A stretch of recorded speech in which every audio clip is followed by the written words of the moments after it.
So let's start off by talking about choosing the right problem and understanding the problem. This is a childhood memory of mine. Does anyone remember this Simpsons episode? A few people, right.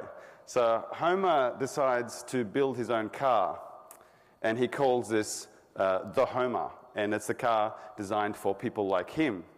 And he makes it all fancy, and he has this bubble at the back for his kids to play because he doesn't want the kids to bother him. He has lots of cup holders in the car and lots of horns because he always gets frustrated and he just wants to press the horn, and he can never find the right horn, so he has 8 or 9 horns in the car.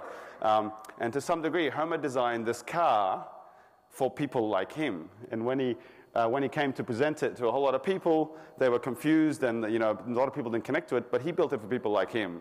And by the way, this car really does exist in the real world. I was doing some Googling, and someone's built the Homer. You should look it up on YouTube. It's pretty entertaining. But Homer designed the car for people like himself.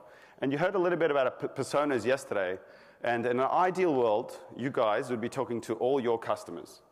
But we know in reality, that's never going to happen. And personas are a great way to generalize and abstract bits of conversations that you've had with people into common patterns, like you do in your code. We're kind of thinking about doing the same thing with personas.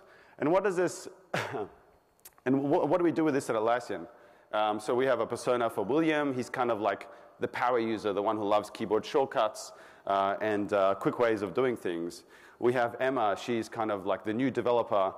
She's used to new technologies and social media. So when we're building features, we need to think about how someone like Emma would interact with our tool. And we have attributes defined for these personas. What are they like? What do they not like doing? What are the way they behave?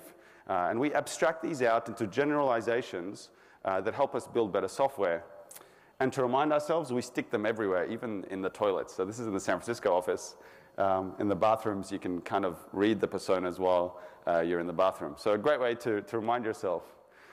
So how do we do this? They're simply modeled from interviews. We just talk to customers. The moment we find a few common things, we kind of abstract that out into a persona. And what do we get out of this?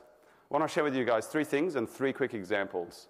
The first one is all about focusing our roadmap, making sure we're focused on building the right thing for the right person.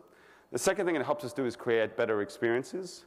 And the third thing it enables us to do is improve our marketing and communication of that we have built the right thing.